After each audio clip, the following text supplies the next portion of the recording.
You can be an authentic leader. You can be on social media and share understanding the role that you play, the audience that you're serving, and you still can keep things private.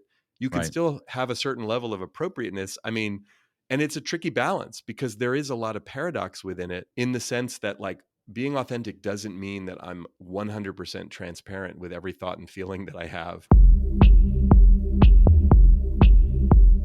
Welcome to the podcast, where we introduce you to incredible humans who share their journeys with the mission to inspire you to harness your own inner tenacity to drive your life and career forward. And now, your host, Adam Posner.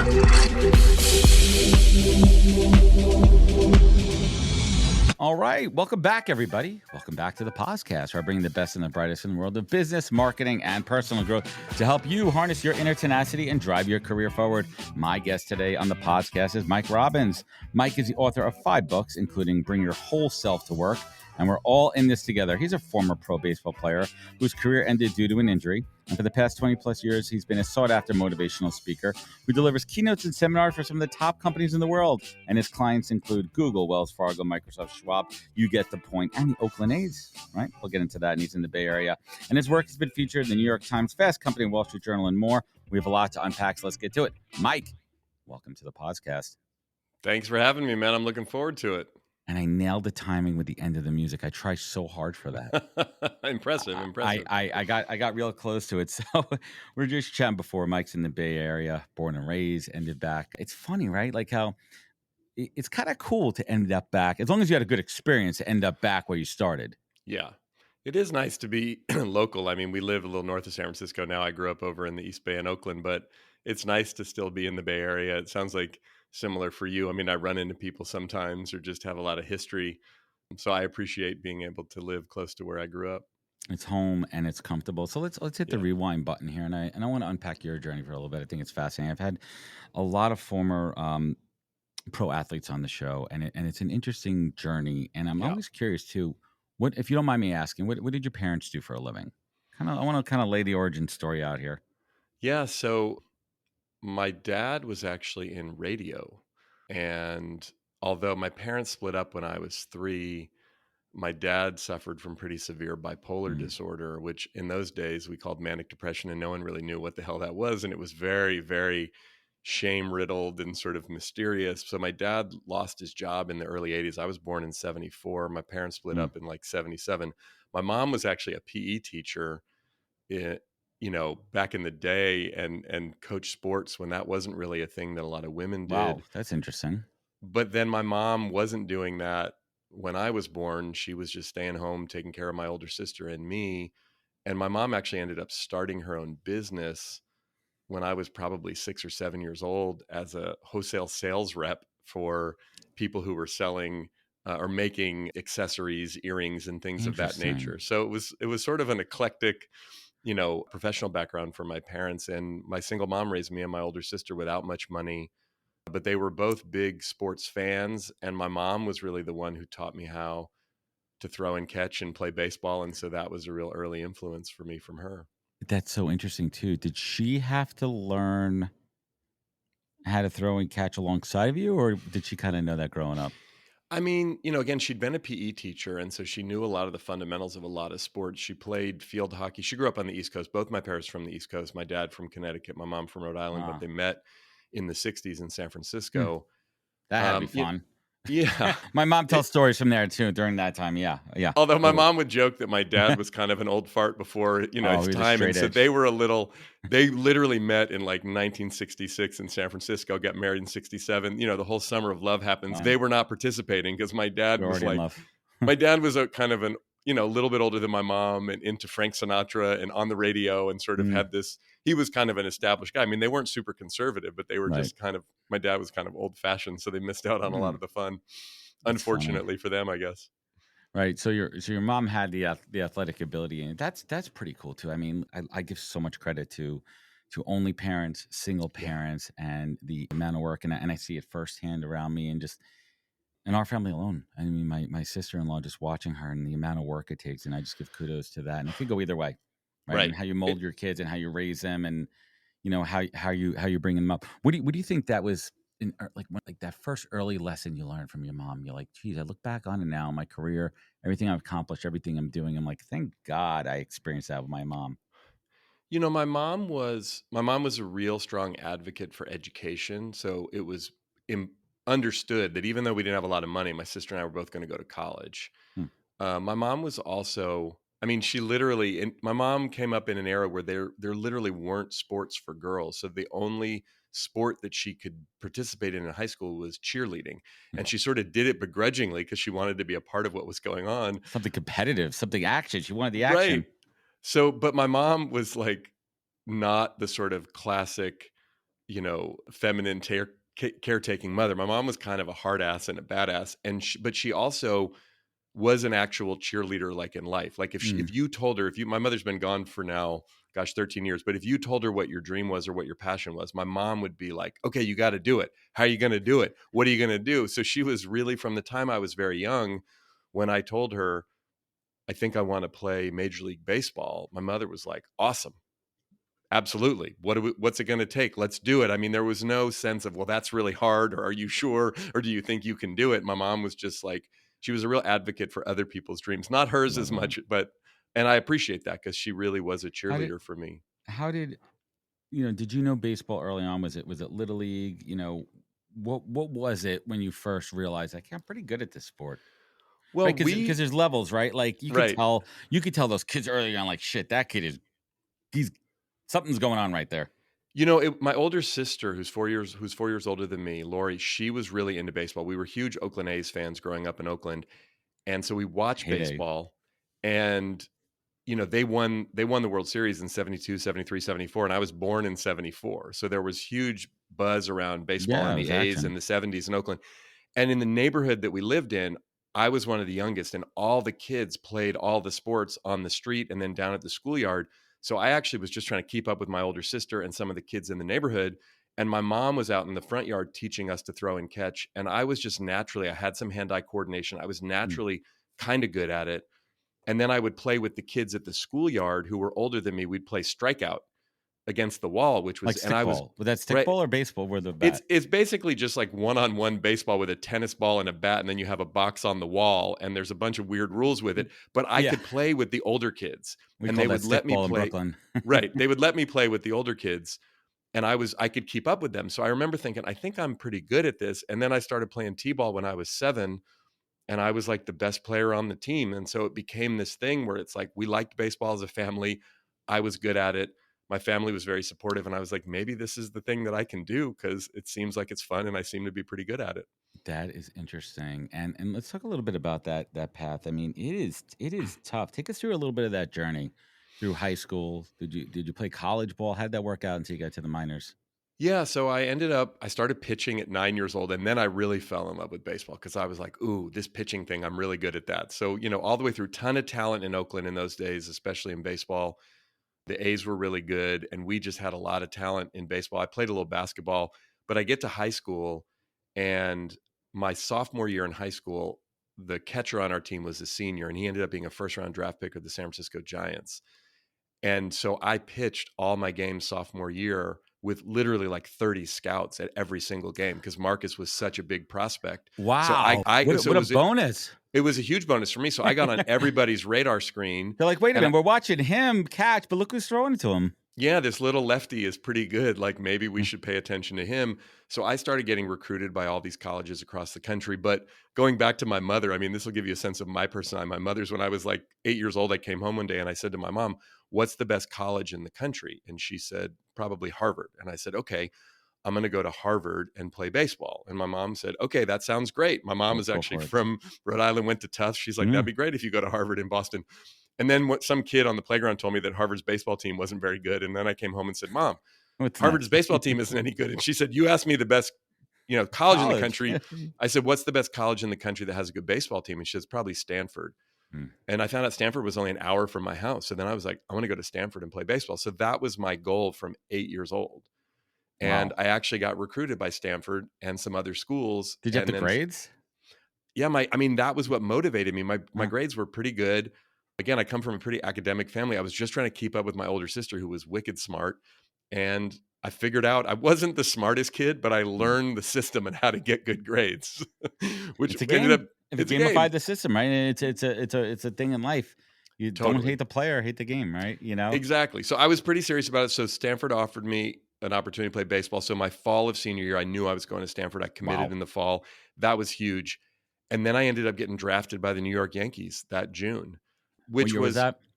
1992. So they took a guy named Derek Jeter in the first round, and I got drafted quite a bit later, but that was when I got picked by the Yankees. And the truth was I'd actually gotten injured as the season was about to start, and it was minor enough that I could keep playing. And I wanted to go to Stanford. So I wasn't really thinking about signing. I mean, if I'd gone in the first round and they offered me $1 million, I might have signed, but Yeah. that wasn't on the table for me. So I ended up going to Stanford and got a chance to play at Stanford, which was amazing. I mean, great school and great baseball program. Well, pause for a second there. Baseball, Yankees, being drafted by the Yankees. What the hell did that? You were fucking drafted by the Yankees, man. I know. Well, like you have it. You have proof. I don't know what they give. What do they give you? Is it like a certificate? Like you got drafted? Like what paper contract? Like what? It's a contract, right? There's you get a phone call and then you meet with them and they start. Did George call you? Who called you? No, I got called by the scouting director. Right. In fact, it was a funny story. They called at school. I was at school and I'm in my American government class and the phone rings and Mr. Richter answers the phone and he says, "Mike Robbins, you have to go to the office right now." And I'm like, what's going on? I wasn't sure if I was going to get drafted or where. And now I'm thinking like, did someone die? And I get to the office on the other side of campus and there's a bunch of people gathered around. The secretary has the phone and she's crying. And now I'm like, oh God, someone did die. Oh my God, this is bad. And then I get on the phone and they tell me that I've been drafted by the Yankees. And then, of course, everyone's cheering and it's this big thing. And I'm sort of excited, but a little bit like, what the hell is going on? I go back to class. I get a standing ovation. Everybody's very excited. So it was a big deal. They actually, this is long enough ago. In the few days later, what came in the mail was a telegram. Yeah, basically saying you've been selected by the New York Yankees. I then met with them and talked through the whole situation. They were able to offer me a contract, but again, if I had signed, then I couldn't go play baseball at Stanford, and so I turned them down, which was scary to do. You made it. That's probably at that time the hardest choice you ever had to make in your life. It was, but the reality of baseball is that even if you signed out of high school, like you're probably going to spend 4 or 5 years in the minor leagues, and the baseball caliber at Stanford is so high that unless I got injured and wasn't able to continue to play, I was probably going to get drafted again after my junior or senior year at Stanford. And then you have nothing, right? If you don't do it, you have nothing. Then you don't have the college degree. Then you just exactly like nothing, right? So you made a bet on yourself, and then did you finished Stanford? I got drafted as a junior at Stanford in 1995. We got a chance to go to the College World Series, which was amazing. And I get drafted by the Royals. Actually, while we're in Omaha for the College World Series, it was like still one of the highlight weeks of my entire life.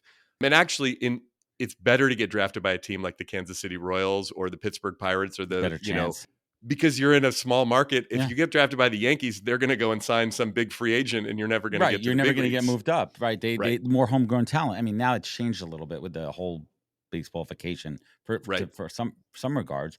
So you get drafted. Did you care who you would get drafted? I mean, how important is that? I mean, look, if I could have picked, I would have wanted the Oakland A's to draft me just because that's my hometown team. You have no choice, no say. It just happens. And again, you want to be in an organization that seems like they take pretty good care of their guys, but at the same time, there's an opportunity. So I was excited to get drafted by the Royals because the Royals were bad at the time. I mean, the irony is in 92, the Yankees were actually bad, and they had gone through a pretty rough stretch. Before the dynasty. Yes. Exactly. So it was, still was nauseating. Those years in high school for me. 94 to 2000, and then the Mets Yankees World Series of 2000 was one of the worst moments of my life. Well, if it makes you feel any better, I don't know. I mean, I'm not a big Yankee fan myself, but I was at the game when Jeter did that flip against the A's, and the A's had so many opportunities to beat those guys, and they never could. The Jason Giambi flip, right? Was it Giambi to him to the catch, right? Something like that. It was a cutoff. I forgot what the play was. I was also at Game 7 when Red Sox came back and beat the Yankees. Oh, okay. Well, that's pretty sweet. I was in the old Yankee Stadium, just standing up there, and my buddy who I was with was a Yankee fan. I was like, "Dude, what the fuck you doing, man? They're gonna keep this you're in the." I mean, I was wearing neutral colors. I wasn't wearing like Red Sox, and all that. So let's fast forward. Junior year, you leave college. Do you leave college to go to the Royals minor league? Yeah. So How does that work? I signed that summer. Basically, every big league team has roughly 6 minor league affiliates: AAA, Hmm. AA, 3 levels of A ball, and rookie ball. And when you sign a contract in June, the season's already started. So they send you usually to one of this what they call short season teams that Hmm. starts up around June. So I go to Spokane, Washington, get moved up that summer. Actually, they sent me to Springfield, Illinois. And I was with the Royals for a couple of years in the minor leagues. In the summer of 1997, I was pitching for the Wilmington Blue Rocks against the Durham Bulls. If you ever saw that movie, Bull Yeah, Bull Durham. Durham. And I threw one pitch and I tore ligaments in my elbow. You knew it immediately. I did. It felt like someone was standing Fuck. on the press box with a shotgun and they shot it right through my elbow. I threw the ball about 54 feet and I doubled over in pain. And I was like, okay, that's not good. Was there anything leading up to that where you kind of saw some indicators? I mean, looking back on it now that maybe you've had some wear and tear. I mean, were you I mean, throwing breaking balls? I mean, what was it? Was it just wear and tear from years? so the injury that I had my senior year in high school had kind of lingered. And I had an operation my freshman year in college. They couldn't figure out what it was. The week leading up to when I finally blew my arm out, I was having some pain in my elbow that, pitching, you're always in pain to some degree. Mm. So you get used to kind of aches and pains, but it was different and it sort of accumulated. I didn't know what it was. I could still pitch. But that night when I was warming up in the bullpen, I was like, something's not quite right, but not bad enough for me to say, hey, I can't go in. And then, I was probably an inning into my relief appearance when I finally blew it out. And at that point, I knew the season was over. But then I went to LA and I saw Dr. Job, who had done Tommy John's actual Yeah. surgery. And then he looked at it and said, yeah, you got a torn ligament. He said, you probably tore it back in 92 in high school and you've been pitching with a partially torn ligament for 5 years. So they did the Tommy John surgery that summer. And then the Royals released me the next year in spring training and I wasn't even done rehabbing yet. And then I ended up having another elbow surgery and a Mm. shoulder surgery because I had torn my labrum in my shoulder as well. So 4 surgeries in, and I was still trying to come back. I mean, that's how committed I was at him. And then finally, when I Yeah. got healthy or at least recovered from all the surgeries, I was back on the mound pitching, hoping I'd get picked up by someone spring training of 99. But on my 25th birthday in 99, I sat down with my family and I just said, I can't keep doing this anymore. It's too hard. Let's go to that conversation. That had to be. I mean, you talk about dreams. You talk about your mom earlier on being that cheerleader. Yeah. What was it like to close the book on that dream? I mean, it was in stages because I'd actually already gotten a job. I was working in San Francisco for an internet company, Hmm. but I was outside of work still trying to get healthy enough to pitch and hoping I could quit my job and Training. go down to Arizona. It was, it was sad, but it was weirdly also relieving. I mean, it was me and my mom and my dad and my sister, all of whom were still alive at the time, all of whom have passed away since then, and my girlfriend at the time. And we were sitting at this Italian restaurant in Oakland that we'd go to for, graduations and Family birthdays. It was meals. kind of the place, right? La Coco's on Piedmont Avenue. And Shout out. yeah, and I 2 for Tuesdays. Get your mean, I ended up, I cried as I talked to him, but I just remember feeling this sense of sadness and failure and grief and like, I can't believe this is over after all these years. I started when I was 7 and here I am turning 25.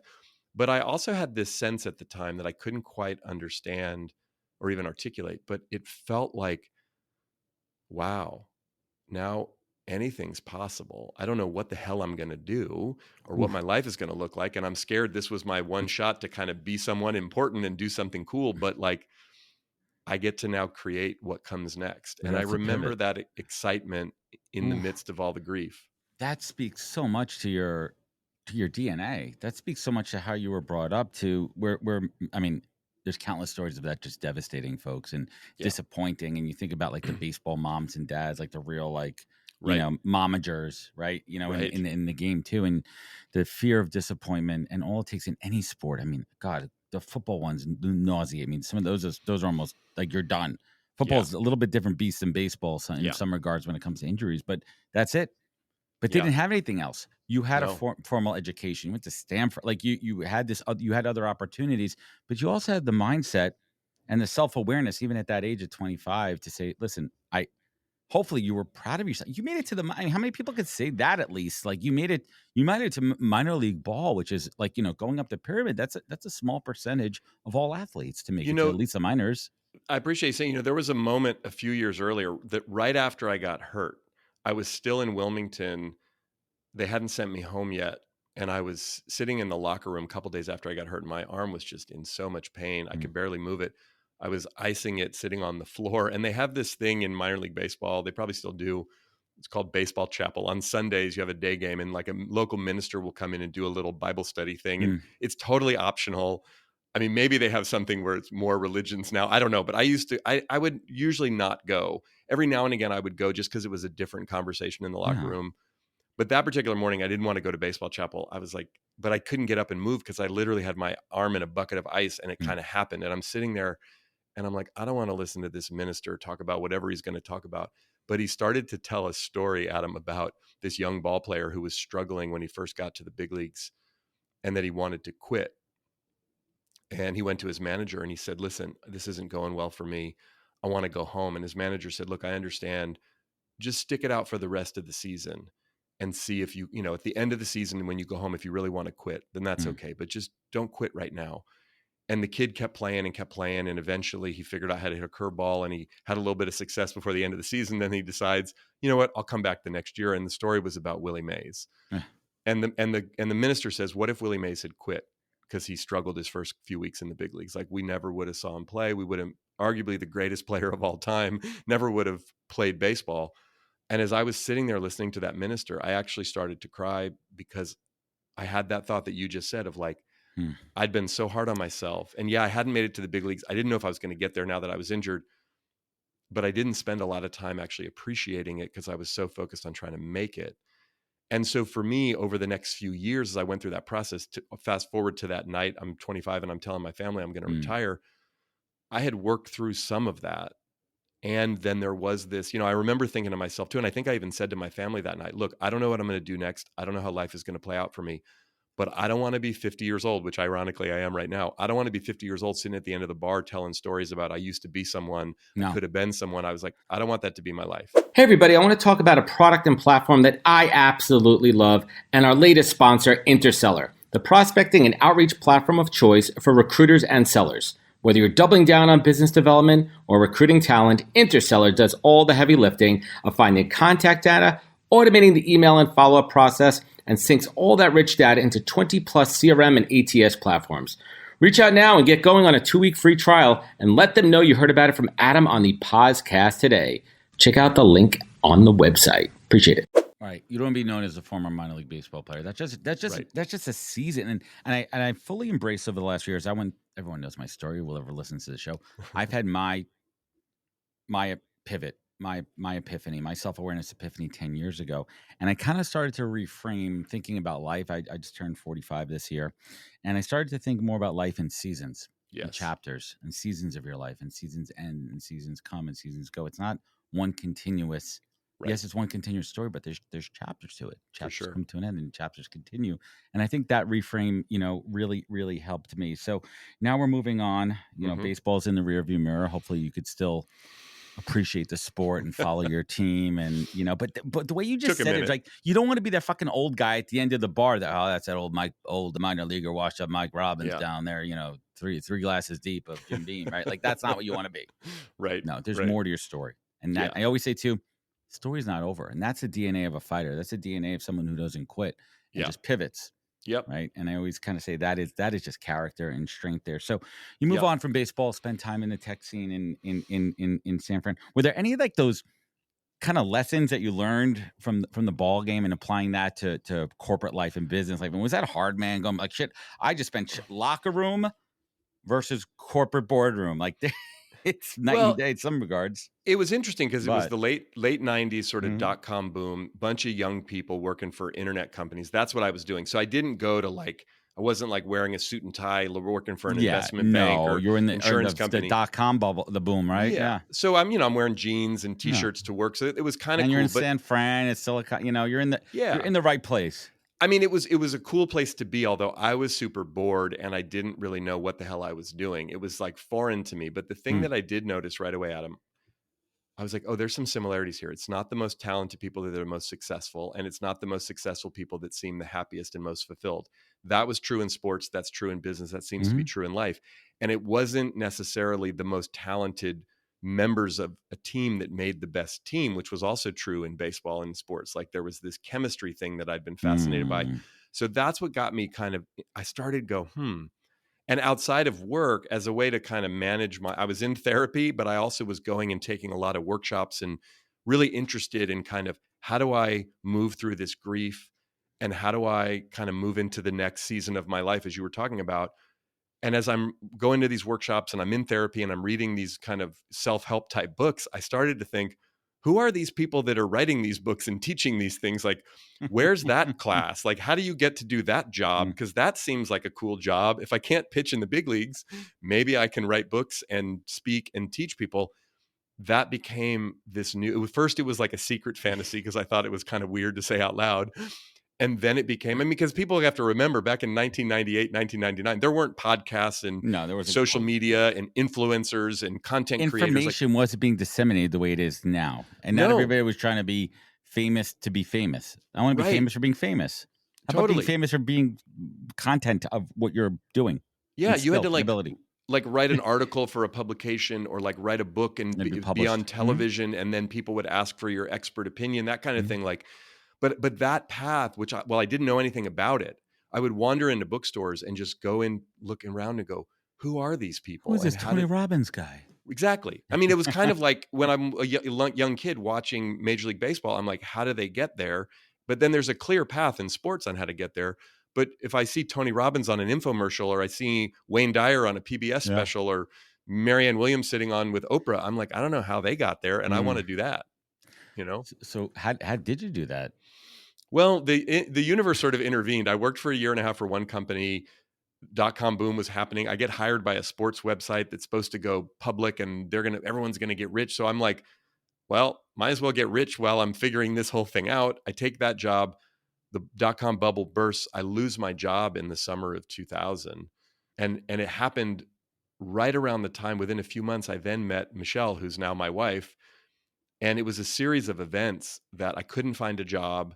No one was hiring. Everyone was getting laid off. I'd become clear I wanted to start coaching and speaking and ultimately writing, but I had no idea how the hell I was going to make money doing that. I was trying to find like a boutique consulting firm, maybe that could hire me, or somewhere I could get some mentorship and be an apprentice.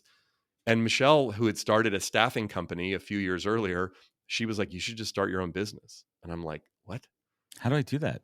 What do you mean? And I was like, I need a job. Like, I got to pay the rent. We live in San Francisco. Starting like, a business is you're in the hole. Right. But I decided January of 2001, I was like, I'm going to start my own business. People were like, go back to school, get a degree in psychology, like a master's or a PhD, or get it. I was like, I like to learn, but I didn't love school. So I was like, I'm going to design my own curriculum. I'm going to spend a year learning as much as I can, meeting people who are writing and speaking and coaching and doing this kind of work. And if I can't figure out how to make money doing it, at the end of the year, I'll probably be broke. I might be in debt, but if I went to school, I'd be broken in debt anyway. And I'll just see if I can figure this out. And at the end of it, if I can't, I'm sure I could find a job somehow. Like, I know some people and I have some skills. So that was my plan.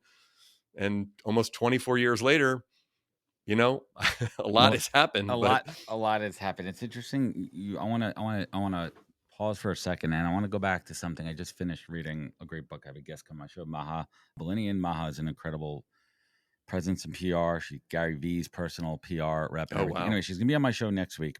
And her book is called 7 Rules of Self-Reliance. And it's funny because right before we got on the call, I was crafting my prep work for her interview for next week. And one of the rules is to always be investing in yourself. Yeah. To be self-reliant, right? And you think about it, you invested a full year into yourself.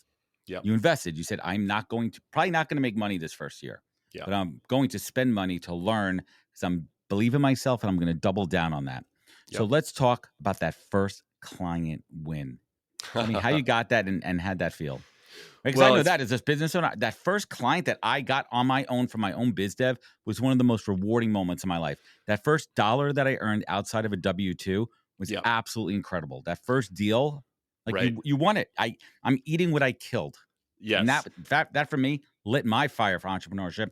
And last week is 7 years of this company. Congrats, man. Well, so I mean, the main thing that I really wanted to do at first was like be a motivational speaker, for lack of a better way to describe it. And I printed up little business cards. I signed up to take some courses through an organization called the Coaches Training Institute, which still exists. It's a really great coaching training school. And my first workshop, it was a series of 5 weekend workshops. I had my little business cards that said Mike Robbins, motivational speaker. And I told myself, when I go to this workshop, in addition to learning all the coaching skills, I want to try to network with the people there. And I'd actually given 2 free talks before I got there, at my old high school, Skyline High School in Oakland, and at a Rotary Club here in Marin County where I live now, the Mill Valley Rotary Club. So those were my 2 speaking gigs. So I wasn't You gotta start technically somewhere. lying when I said they didn't pay me, but Where do I you was think the Rolling Stones started, right? Like, come on, exactly. like, So I meet a bunch of people, but there was a woman at the workshop named Christine who worked for a company called Sutter Health. It's a big sort of healthcare company on the West Coast here. It's hospitals, medical centers. And she told me she worked in training and development. And one of the things she did was bring in, trainers and coaches and speakers sometimes for events. So I gave her my card, Anyway, a few weeks later, she calls me and is like, "Oh, I'm glad I got you on the phone. We have a problem. There's a meeting at our Sacramento hospital and the speaker just canceled. The CEO's all freaked out. I gave him your name. He's going to call you." She said, "Do me a favor. Don't tell him that I've never heard you speak, because I yeah, told him you were yeah, awesome." Right. So now I'm like, great. "Oh Pressure's shit, what am on. I?" Yeah. Yeah. Well, but he called me and I decided to myself I wasn't going to lie to him. But I also, if he didn't ask too much about where I'd spoken and what I'd done, I wasn't going to say anything. We have like a 30-minute conversation. He's a huge baseball fan. He ends up hiring me to pay me like real money Like, you're to paying come me and to say stuff? speak to his 200 managers 6 days later to give a 90-minute presentation on the keys to creating a championship team, to which I worked my tail off for 6 days to put this presentation together. And I went and did it. And it was one of the most exhilarating experiences of my life, Adam, because not only did I get paid, but it actually went decently well. And as I was driving home from Sacramento to San Francisco, I remember thinking to myself, I want to get better at that. Like, I think I'm pretty naturally good, but I could get way better. And if people could pay me to do that, that would be as fun, if not more fun, than playing baseball. Let's pause on that for a second too, because I know the feeling. And I Mm-hmm. remember the first feeling when I did my first podcasting led to keynoting, it led to doing live events on stage, and there's a thrill of that. Yes. And and for me, it was also the fear that kind of drove me, the fear to not fail, the fear to perform. But once those lights come on, man, and you the adrenaline kicks in and you kick ass up there, and that's a feeling. It right. is. And there's obviously sports analogies. You could get to that in a minute, but it's also in the DNA there, and you want to chase it, right? You want to chase that feeling again, because it feels like something you accomplish, and you say, I just did something well. I want to replicate that. I think I could do it again. And that builds muscle memory, and you get better and better at it. And that's the gem in there. The only thing in my life that I've ever been able to do that replicates the experience of being on the pitcher's mound in baseball is being on stage speaking. They're different, but you're also the center of attention in baseball. Yeah. It's one of the few singular, like, it's like out of all the team sports, it's pitching. Yes. Like, it's like tennis, it's golf. It's a single activity, but you're within the confines of a team, the structure of a team. For sure. And that's why pitching is so hardcore, man. It is. It's intense. It's a very challenging mental thing to do as well as physical. Okay. But favorite pitcher of all time, real quick, hot take, and why? Probably Tom Glavine, because he's left-handed. I literally, my head said Maddox or Glavine. Yeah. I mean, that's my era. Again, I'm born in 74. Those guys were sort of in their prime as I'm coming up. And Maddox was even better, but Glavine, because he's left-handed, and I tried to pitch similar to Tom Glavine, from a fan perspective. I mean, I love Dave Stewart and Dennis Eckersley as an A's fan, but in terms of just the pure art of pitching and watching someone and go, that guy's amazing, I wish I could pitch like that, it was Tom Glavine. Yeah, no, it's incredible right now.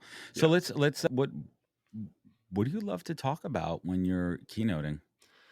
So my work focuses a lot on authenticity and appreciation. Those are the topics of the first 2 books that I wrote years ago. And these days I do a lot of work on authentic leadership and culture, and companies bring me in to talk about that. The thing that I really love to talk about, though, Adam, is just like the experience of being human in the midst of whatever the hell we're trying to accomplish, because I found that the most interesting and the most challenging part of being an athlete.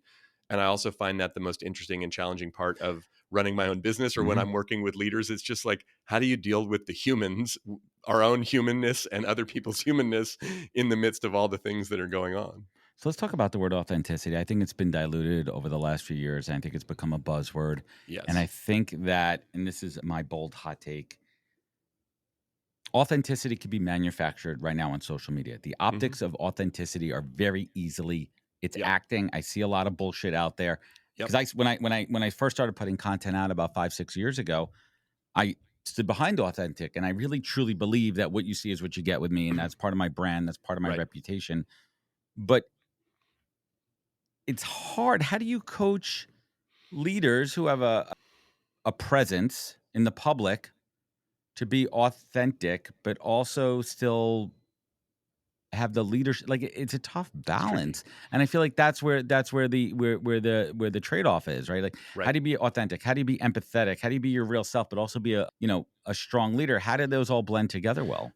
There's a lot of paradoxes when it comes to authenticity, and it's a lot easier said than done. It's funny because it has become a buzzword. When I first started researching it, writing about it, speaking about it, people weren't talking about it. So it was kind of this Mm, weird thing, like, what are you talking about? And now it's become so ubiquitous with how we think about content creation or marketing or leadership that it's now become a thing that you can, to your point, sort of manufacture. However, like there's two things that I would say in response to your question. One thing is the way that I define authenticity is that it's honesty without self-righteousness and with vulnerability. So we got to remove our righteousness, meaning like I'm right and you're wrong. Because I think a lot of people think authenticity is like yelling and well, screaming there's and also barking. elements of self-awareness to authenticity. Exactly. Massive factor. Yeah, it's hard because again, Mm, it's not that we can't have passionate opinions, not that we can't believe in things strongly or even argue and debate with people about it, but that self-awareness of like, you know what, it's not the truth just because I think it. And then the vulnerability piece is a willingness to actually, what I like to say is sort of lower the waterline on the iceberg, right. express or expose a little more of who we really are. Now, that said, to your point, I'm coaching leaders all the time. And it's like, look, you have to know the difference between cockpit conversations and loudspeaker conversations. Like when you're in the cockpit with the co-pilot or the other people that are flying the plane, Mm-hmm. you can talk about a lot of stuff. Yeah, Hey, this this engine's isn't not going well. working over I don't know what's happening. That's here. broken. I'm not very good at this. I'm struggling. I'm not feeling, Landing gear's not coming down here. What do we tell the but people in the cabin? when you get on the speaker, you want to be as open and honest and transparent as you can be, but you don't want to freak them out, right? I don't want to hear the pilot come on and go, "Hey, I don't really know what I'm doing up here. This is only my second flight, or this is the worst turbulence I've ever seen." Like that's going to freak me out. But if that's all Right. true, I hope they're talking about it up front. So the point is, I mean, you think about leaders, you even think about, God forbid, we even talk about politicians or other things. The point being, though, you can be an authentic leader, you can be on social media and share understanding the role that you play, the audience that you're serving, and you still can keep things private.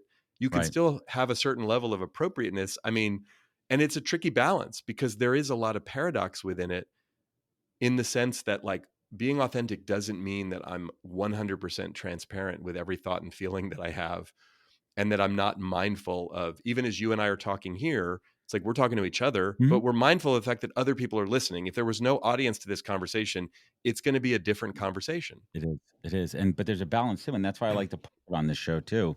I you brought up something interesting which I never really talk about. I treat every conversation like it's just you and I. It's Right. just me and the guest. Like Right. and I try to pull out, I try to go deep, I try to pull out emotion, I try to pull out everything, but always kind of keep in the back of my mind that there's other people listening. There's a couple thousand people listening to the show, and you Yeah. got to be mindful of what you say there. Where do you see? Well, let's call. I love talking about coaching. What makes a good coaching client? Or you can spin Good. another way and say, what a red flag for someone's not a good client, right? I mean, someone who's really willing, as you said earlier, to invest in themselves and also do the work, because the work of coaching, and I've learned this over the years. I mean, look, I think I'm a decent coach. I've been doing it for a Mm, while, but we could have the most amazing, mind-blowing coaching session mm, ever. And if you don't go out and put it into action in your real life, it's not going to make a difference. mm. You're just going to be like, that guy Mike is amazing. Like, wow, he has a lot of insight, or he Didn't do really anything with it. challenges me, or he inspires me, or whatever. It becomes about me as the coach. I want it to be about you as the client, and you go put it into practice in your life, and you come back and say, hey, I had this conversation with my wife, or I had this conversation with my kids, or with my team, or I tried this thing, or this thing massively failed, or whatever. But it's like, the coaching session itself is kind of the locker room. The game is your life, and you got to go play the Well game said. and then come back to the locker room and go, here's what happened in the game. And then we can talk about it. Exactly too. And I always say when it comes to coaching too, you don't want a coach who's going to agree with everything you're saying. You don't want a yes person, but what you do No. want is accountability. Yep. I say that's a big part about coaching too. And that comes a couple of different ways. One, I think it comes with pricing, so you have skin in the game. Yep. Right. If I'm investing, and it's all relative to your net worth and your income. But when you're making that investment and you want to see that ROI, unless people are just freaking pissing money away, that's their own problem. But right, when you have skin in the game, you want to get that ROI. You want to feel invested into it. But it comes down to accountability. I know when I went through my coaching process and I had a great coach, he goes, I'm going to look from that 30,000 foot view. I'm going to here to hold you accountable.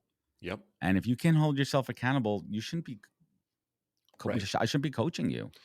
Totally. And it is, I think coaching and around accountability, especially as you're saying, is a forcing function, meaning like I hire coaches and have over the course of my life from the standpoint of like, there's something I'm wanting to do. There's something I'm wanting to change. There's something I'm wanting to learn. And the coach is going to bring some knowledge, some insight, some perspective, but that accountability that's going to force me to do some stuff that I'm either scared to do or have been putting off or whatever. And if the coach is a good coach, they're going to provide that accountability, not with shame, not with judgment, but just with clarity. Like, hey, you said this, how's that going? And it's like, oh, I didn't do it, or I tried and it didn't go well, or whatever. But that's where the rubber meets the road in the coaching, you know? Yeah, absolutely. So let's pivot as we head down the end of the game over here, so to speak. And you've written your fair share of books. I think you've written 5, which is crazy. Are you always learning from book to book? Like what's your process? Not as far as your writing process, but always kind of stepping up the game and always trying to do better than the last book, and not being too overly self-critical, but still you want to improve each time. What does that look like for you? Well, first of all, I don't love writing. I find it hard and it's not my favorite. I like to talk. So usually when it comes up to wanting to write a book, there's kind of a love-hate thing going on inside of me. Right. But because it's a huge investment of time, of energy. And the hardest part of writing books for me is always, again, like a lot of things, is dealing with myself in the process, my own inner critic, my own doubt, my own insecurity, all that stuff. That said, I'm always trying to think about what is it that I'm both grappling with and wanting to learn more about. Because I got to be engaged first and foremost in the topic of the book. And then secondarily, how do I think this could potentially benefit other people? And do I want to be thinking about and talking about this thing for probably a couple of years of my life? Because from idea to pitch the idea to write the book to then have the book come out to then talk about it on podcasts and other interviews, like I don't want to be bored with it by the end of it and go, why the hell did I decide this? So, I have a couple ideas right now that are germinating. It's been a few years since I wrote my last book. We've had a pandemic and a few other things in the middle. So, but I'm always looking at, again, I more look at books too as like a moment in time. And even if I look back at my first book that I wrote when I was 32 years old, that parts of it make me cringe a little bit. Yeah. But I actually have a lot of respect for that 32-year-old who wrote that book and wanted to say you knew that where you were in that then. time and place. Yeah. It's part of your journey. Again, it's a chapter. The books are, little figurative chapters. So what's next? Give us a little alpha on that next book you're working. What's that kernel? Let's share it. What's kind of that germ that's I feel like, I've been speaking for 24 years now, and the art of both public speaking, but just communicating and storytelling is something that I find fascinating. I don't paint, I don't sing, I'm not an artistic person, but like speaking and storytelling has always been my form of creativity and art. And so I feel like I have some things I could share, and I'm out in the world enough to see, yeah, there's people who do it for a living like you and I do, but there's a lot of people who don't do it for a living, but it's both terrifying and really important. And I would love to be able to share some of my experience in a way that could benefit people. I love that. Mike, what's keeping you up these days? Well, we just sent our oldest off to college, and our youngest is a sophomore in high school. So I definitely think about them a lot, both specifically as their father. And, I have 2 daughters who I adore, but I think about the world, and I think about, the election and other things happening. And it's just like, I'm an optimist, but I do definitely worry about some of the things going on in the world and in our society, and hoping that we can figure our way through some of what's going on these days. Right. And as a parent, my kids are a little bit younger, 1st grade and 7th grade. And, for me, it's like not to be overprotective, but just prepare them to protect themselves in the world. Yes. Certain things I'm going to insulate them from. Yep. But I'm also going to allow them to experience, just like I did. I'm going to experience them. I want them to fail. I don't believe in participation trophies. Yes. I believe in putting all yourself out there. And I will give a safety net to some extent, but I'm going to let you fall. I'm going to let you get your scrapes and cuts and bruises and bruise that ego, because you can't coddle, in my opinion. You can't. I want them to build those calluses and learn from that. And I think that's, really what it's all about. So Mike, let's bring it home here. What is that single greatest piece of advice that you've received that you take action on every single day?